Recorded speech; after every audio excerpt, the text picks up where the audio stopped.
ఆరోగ్యం ఆయన క్షీణిస్తోంది. ఈ సుప్రీంకోర్టులో ఏమో పిటిషన్ వేశారు.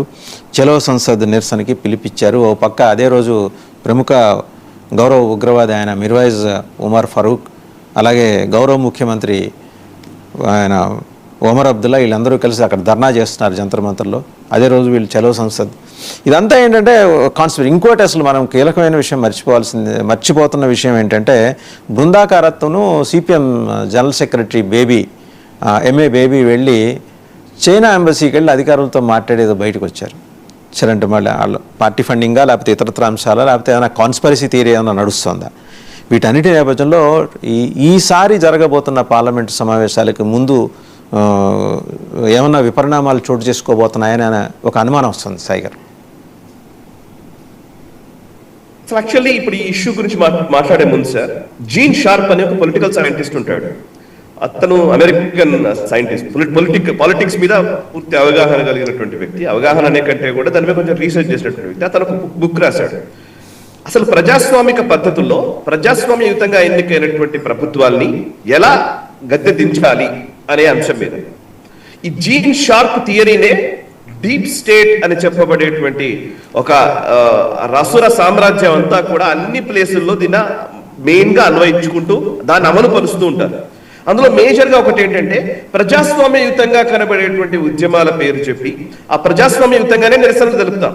కానీ ఆ ప్రజాస్వామ్యం అనే ముసుగులో వీళ్ళు చేసేదంటే ఏంటంటే ఆ దేశంలోని ప్రభుత్వాన్ని మార్చడం కోసం జరిగే ప్రయత్నం. ఆ ప్రయత్నంలో భాగంగానే అఫ్ కోర్స్ నిరసనలు తెలుపుతారు. నిరసనలు తెలిపినప్పుడు బాష్పవాయు గోళాలో, లాఠీ చార్జ్లో, ఇంకోటో జరిగినప్పుడు ఆ వెంటనే విక్టిమ్ కార్డు ప్లే చేయడము, సో క్యాండిల్ లైట్ ర్యాలీ చేయడము, కాల్పులు జరిపితే అందులో ఎవరైనా చనిపోయారంటే దాని పేరు మీద హ్యూమన్ రైట్స్ వైలేషన్ గురించి మాట్లాడడము, దీని ఒక పెద్ద ఇష్యూగా ఫ్లేరప్ చేయడము, ఇవన్నీ చేస్తూ ఉంటారు. సో మీడియా సర్కస్ ఉంటుంది దీంట్లో. అట్ ద సేమ్ టైం 2 NGOలు వాళ్ళ పాత్ర ఉంటుంది. 3 ఇంటర్నేషనల్ ఫోరమ్స్ కొన్ని ఉంటాయి. ఆ ఫోరమ్స్ దీన్ని హైలైట్ చేసి చూపించడం జరుగుతుంది. ఇట్లా ఒక ప్రభుత్వం మీద ప్రెషర్ తీసుకొచ్చి ఆ ప్రభుత్వాన్ని ఫాసిస్ట్ అని, నిరంకుశ పాలన అని, సో ఆ డిక్టేటర్షిప్ అని ఇలా ఒక బ్లేమ్ చేసేసి వాళ్ళని మెల్లిగా గద్దె దించేస్తారు. ఇది అనేక దేశాల్లో జరిగేటువంటి ఒక సేమ్ మోడస్ ఆఫ్ ఆపరెండి. ఎట్లా ఇప్పుడు మీరు శ్రీలంకలో చూశారు, నేపాల్లో చూశారు, పాకిస్తాన్ లో చూశారు, అటు ఈవెన్ ఇటు బంగ్లాదేశ్ లో కూడా చూశారు.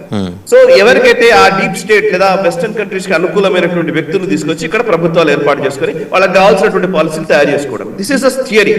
సో ఇప్పుడు నేను ఎందుకు ఈ మాట చెప్తున్నానంటే ఈ బొద్దింకల ఉద్యమం కూడా అదే కోవకు చెందినది 100%. దాంట్లో నేను మొదటి నుంచి దాని గురించి నేను మాట్లాడుతూనే వస్తున్నాను. కాక్రోచ్ జనతా పార్టీ అనే పేరు అక్కడి నుంచి పెట్టుకొని ఆ అభిజిత్ దిప్కే వచ్చి ఇక్కడ చేస్తున్నటువంటి తంతు ఇదంతా చూస్తుంటే 100% దానికి అనుకూలంగానే కనబడుతుంది. అయితే సమస్య ఏంటంటే వాళ్ళకి అర్థం కానిది ఏంటంటే ఇక్కడ అమిత్ షా లాంటి వాడు, అక్కడ అజిత్ దోవల్ లాంటి వాళ్ళు, ఇంకొక వైపు మోదీ లాంటి వ్యక్తి అక్కడ కూర్చొని ఉన్నారు. సో వాళ్ళు ఈ ఉద్యమాలు జరిగే తీరుతెన్నులు, వీటి వెనకాల ఉండే మోడస్ ఆపరెండి, వీటి వెనకాల ఉండే శక్తులు, వీటి గురించి పూర్తి క్లారిటీ ఉన్నటువంటి వ్యక్తులు. నాకు 100% ఈ ఉద్యమం చూస్తే నాకు అనిపిస్తుంది. మీరు వాళ్ళని చూస్తే 19వ రోజు అంటే వాళ్ళ 19 days అవుతుందంట. సో ఆల్రెడీ ఈ 19 రోజుల్లో ఎవరు అసలు పట్టించుకునేటోళ్ళు లేడు. అక్కడ జరుగుతున్న ఉద్యమాన్ని ఎవరు పట్టించుకునేటోళ్ళు లేరు. జనాలు ఎవరు రావట్లేదు. ఎవరు కనీసం ఓట్లు వేయని వ్యక్తులు, అసలు వీళ్ళను ప్రజాప్రతినిధులుగా కూడా గుర్తించని వ్యక్తులు, అట్లాంటి వాళ్ళు అక్కడికి వెళ్తున్నారు. నిజంగా మాట్లాడితే అక్కడికి వెళ్ళి మాట్లాడుతున్నటువంటి వ్యక్తులు ఎవరో ఆ బ్యాచ్ చూస్తేనే మనకు అర్థమవుతుంది యాంటీ ఇండియా ఫోర్సెస్ దాన్ని నడిపిస్తున్నాయి. నేను ఇంకా నయం కాంగ్రెస్, బీజేపీ పార్టీలు ఇంకా వెళ్ళలేదు అక్కడికి. లిటరల్ గా మాట్లాడితే కొంతమంది ఒకరిద్దరు వెళ్ళుంటారు కానీ బట్ ఇప్పటివరకు అయితే పొలిటికల్ పార్టీ నాయకులు వెళ్ళలేదు. ఒక రకంగా చెప్పాలి, దానికి వేరే కారణాలు ఉండవచ్చు. సో ఇప్పుడు సోనం వాంగ్చుక్ అక్కడ ఆమరణ దీక్ష చేస్తున్నాడు 19వ రోజు అంట. సో ఆయన ఎవరు పట్టించుకోవట్లేదు. ఆయన్నే పోతున్నాడు, ఏదో టాయిలెట్ పోతున్నాడు, వస్తున్నాడు, కవర్ పట్టుకొని టాయిలెట్ లోకి వెళ్తున్నాడు. ఎందుకు వెళ్తున్నాడు మరి తెలియదు. ఆ కవర్ లో ఏముందో కూడా తెలియదు. మధ్యలో మొత్తం డేరాలు వేసుకుంటున్నారు, లోపల పడుకుంటున్నారు. లోపల ఎవరు చూసింది ఉంది, నువ్వు నిజంగా దీక్ష చేస్తున్నావో లేదో కూడా తెలియదు. సరే అవన్నీ పక్కన పెడతాం. నిజంగానే 19 రోజులు అవుతుందని అనుకుందాం. ఇప్పుడు ఏం జరుగుతుంది అని అంటే 20వ తారీఖు ఆయన ఒక వీడియో రిలీజ్ చేశాడు. వీడియో రిలీజ్ చేసి ఏంటంటే నన్ను అందరూ కూడా దీక్ష విరమించమని చెప్తూ ఉన్నారు, కానీ నన్ను దీక్ష విరమించమని చెప్పడం కంటే మీరందరూ చలో సంసద్లో పాల్గొనండి అని అన్నారు. అంటే పార్లమెంటు వరకు నిరసనగా వెళ్ళాలి అని చెప్పి ఒక శాంతియుతమైన నిరసన అని చెప్తున్నారు. ఈ శాంతియుతమైన నిరసన అంటే అక్కడికి వెళ్తారు, కొంచెం ఫ్రింజ్ ఎలిమెంట్లు వస్తారు. సో అమిత్ షా ఏం చేశారు, ఢిల్లీకి రాగానే వాళ్ళ జంతర్ మంతర్ ఇచ్చేశారు, చలో ఎన్రోల్ చేస్తారో చేయండి, మీరు ఉద్యమం చేయండి అని చెప్పేసి వదిలేశారు. ఇది నిజంగా కరెక్ట్ పద్ధతి.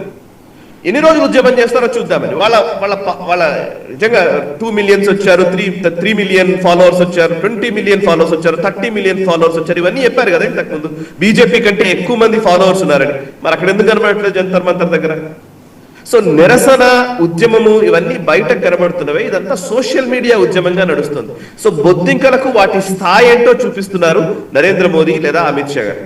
సో ఇందులో అఖిలేష్ యాదవ్, మహువా మొయిత్రా, ఉద్ధవ్ ఠాక్రే వీళ్ళందరూ ఆల్రెడీ సోనం వాంగ్చుక్ కి మెసేజ్లు పంపుతున్నారు, ట్వీట్లు చేస్తున్నారు. ఏమని అని అంటే కనుక మీరు నిరసన దీక్షను విరమించండి, అండ్ మీరు చేస్తున్నటువంటి ఉద్యమం చాలా మంచిది, చాలా కరెక్ట్ గా చేస్తున్నారు, సో మీరు దీక్షను విరమించండి, అందరం కలిసి పోరాడదాం, అది ఇదని చెప్తున్నారు. సో ఇప్పుడు ఆయన దీక్షను విరమించామని చెప్పడానికి ఎవరు లేరు. అంటే ప్రభుత్వం నుంచి ఎవరైనా ఇందులో ఏం జరుగుతుందో మనకు తెలుసు.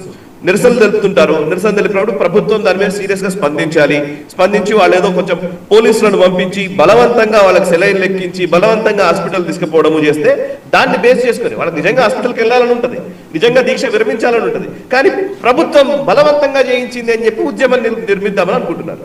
సో ప్రభుత్వం అసలు పట్టించుకోవట్లేదు, చలో లెట్స్ ఎన్రోల్ చేస్తారో చూద్దాం అనుకుంటారు.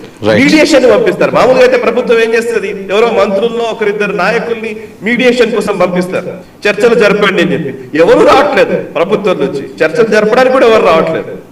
సో ఇది ఇంకో ప్రాబ్లం ఏంటంటే వాసు గారు, ఇంకా ఎవరైనా సరే నేను నిరసన దీక్ష చేస్తాను, ఆ పర్టికులర్ మంత్రి రాజీనామా చేయాలంటే రేపు పొద్దున రేవంత్ రెడ్డి గారు రాజీనామా చేయాలని ఒకడు వచ్చి కూర్చుంటాడు ఇక్కడ ఇందిరా పార్క్ దగ్గర. ఓకేనా?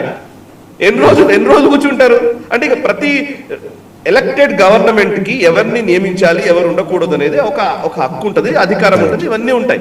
అండ్ ఇంకొక కీలకమైన విషయం ఏంటంటే వాసు గారు, నాకు ఢిల్లీలో కొంతమంది చెప్తున్నారు, యాక్చువల్లీ ధర్మేంద్ర ప్రధాన్ని ఈ మంత్రివర్గ విస్తరణలో తొలగించాలని ఎప్పుడో నిర్ణయించుకున్నారట.